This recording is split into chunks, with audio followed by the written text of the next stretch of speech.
This is Drowned in Sound, Latitude Festival 2012 with the Antlers. So, hi. Hi.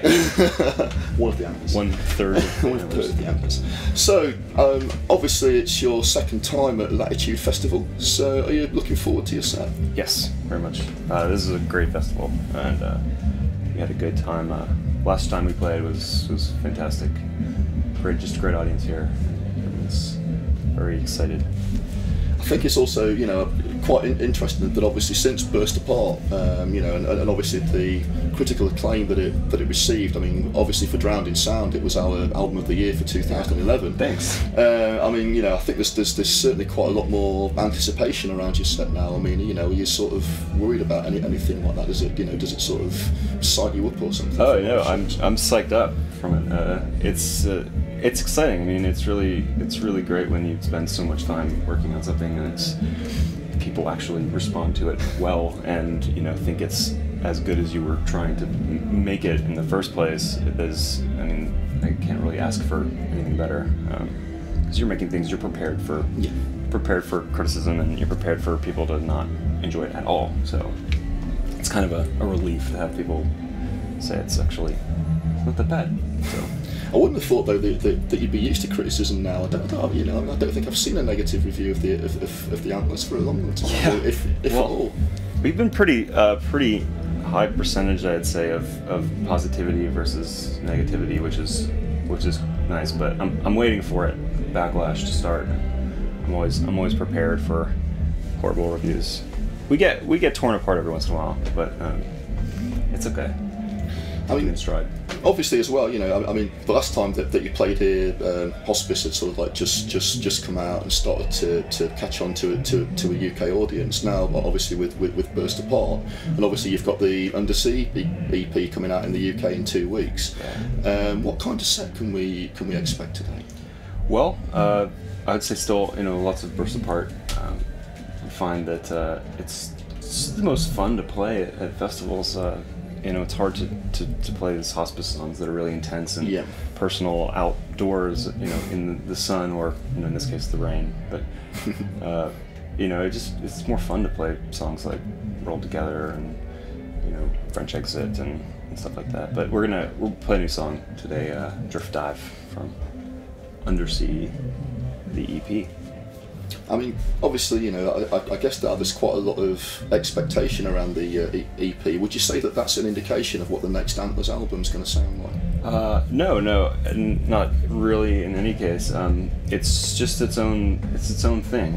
We're going to continue to push forward after this, so it's not really a sampling of what's to come. It's just its own thing. We had a block of time, about 3 months long, that we could either have taken off or worked on other projects, or made this, and we decided to see what we could get done in that block of free time, and 4 songs, 4 songs that are on it, but the other ones aren't, you won't hear. But yeah, so we're excited. We feel like they have a real through line between the 4 songs, and they have their own sound and their own vibe, so I'm really excited about this release, actually. I mean, are there any more songs ready? I mean, have you still got a projected release date, for example, for the album? Will it come out this year? Or? No, we haven't really started it yet. Really? Well, we don't have time. We're traveling all the time. But we're gonna start, I think, in September, recording full time. So. You pretty much, when you're making a record, you have to sort of put your foot down and stop playing shows for a while, because it takes, it's 8 to 12 hours in the studio every day, is what, at least what I do. So you need to sort of sit down and focus and just do all that work. I guess you're not one of those bands who sort of likes to write on the road or sort of use it as a diary or anything like that. No, I work on a lot of stuff on the road, but it's mostly things like remixes or other projects and stuff like that, more electronic kind of stuff, things that you can do with a laptop. But it's hard to sort of write as a band, at least the 3 of us, the way we work.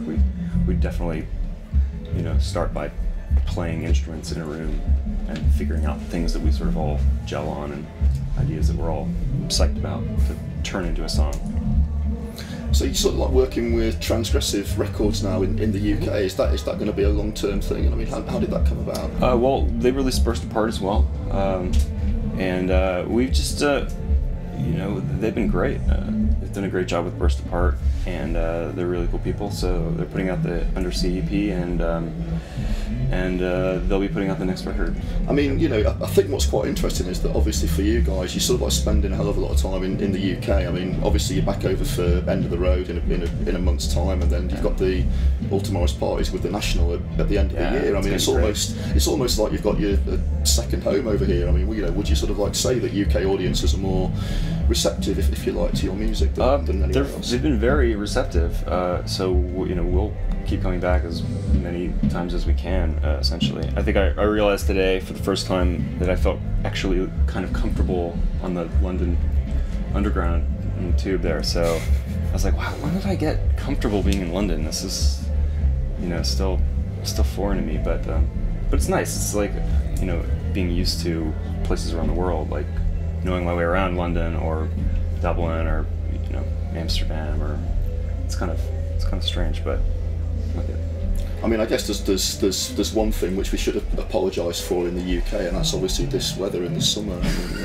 I mean, you know, it's all your fault too. What are you doing? Did you come prepared? You know, did you bring your wellies? And I wore my totally unprepared white brand new shoes. So no, I have no idea how to deal with rain or mud. I just sort of avoid it and try to hop the puddles. So it must be quite a relief, sort of like being able to fly off to Portugal after here, and then go to Spain where the temperatures are going to be so much warmer, and you can use your sun cream. Yeah, I heard there's a swimming pool backstage in Spain too, but well, there is here, but it's brown and muddy. Yeah, I'm not going to be swimming back here, but you know, for all you talk about London, it's England. London, sorry, I'm tired. England, though, I mean, I would say audiences here are just fanatics. They're the kind of people that will brave this kind of mud. In the States, I don't think they would be able to handle it. Except maybe Bonnaroo. But. So I guess I've got to ask the question. I mean, you know, will there be a UK tour at any point in the foreseeable future? Foreseeable future? Yes. No. Yes. Well, you know, basically everything is festivals this summer. And I think that'll take us right up into when we start working on another record. So maybe not, but you know, next year we'll have a new record, and then we'll do a big, massive tour that probably won't ever end. It's almost like you've been permanently on tour really since after Hospice came for 3 years now or something. Yeah, it's felt like it. Yeah, the only real break we took was to make Burst Apart. So. Basically you're on the road or in the studio 12 hours a day, so but I like that too. So will you be hanging around after your set, and will there be, are there any bands or artists which you I hope catch? So. I want to see Janelle Monáe. Yeah. But Destroyer's on pretty early actually. Yeah. And I'd love to see him too. And Yeser as always was great, but yeah, I don't know how late we'll actually get to stay, but yeah. So, are there any other artists, which are sort of like caught your eye and ear recently, who you think that we should be checking out over here? We might not be aware of here.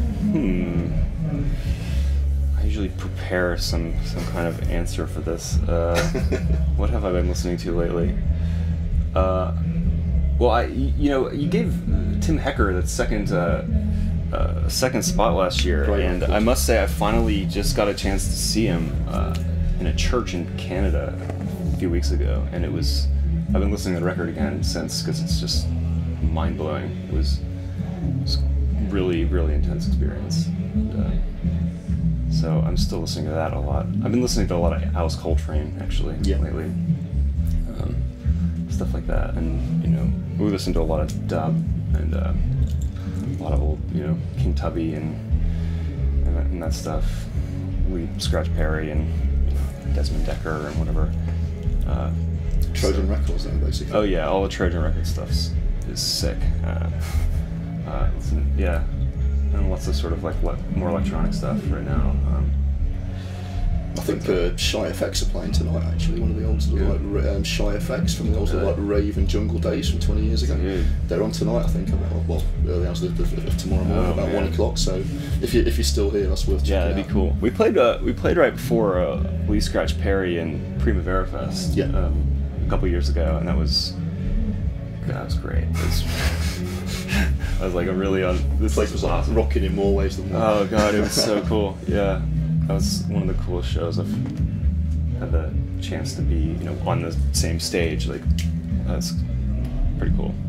So, got to ask you really one final question. Obviously, we're at a festival, and obviously the majority of the summer for yourselves is sort of like playing at festivals.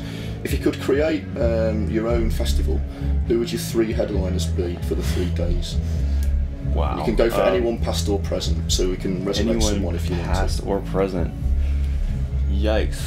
I don't think you could have a festival that's awesome unless Radiohead plays. Which era? Like Kid A era, maybe. Kid A Amnesiac era. Yep. That would be pretty amazing. I guess I saw him right after that when it was. Actually, it was like Hail to the Thief time. That was pretty amazing. Other headliners, past or present. Man, maybe. I don't know if he's really a festival band, but maybe Elliott Smith would be a pretty sweet headliner or show. Probably work somewhere like here as well. Yeah, that'd be amazing. Maybe like Neutral Milk Hotel or something, if they pretend they stayed a band for. Although I hear they're getting back together. Is that true? I don't know. I know that the Jeff Mangum shows in the summer have gone down really, really well. Yeah. People queuing around the block at Primavera and places like that. So. I hope they get back together. That'd be pretty far out. So, is there anything else which you'd sort of like to share with Drowning Sounds readers? Not right now. Yeah. I think that covers it. Undersea, out July 30th in the UK and Europe. Thank you very much. This was Drowning Sound with the Antlers at Latitude Festival.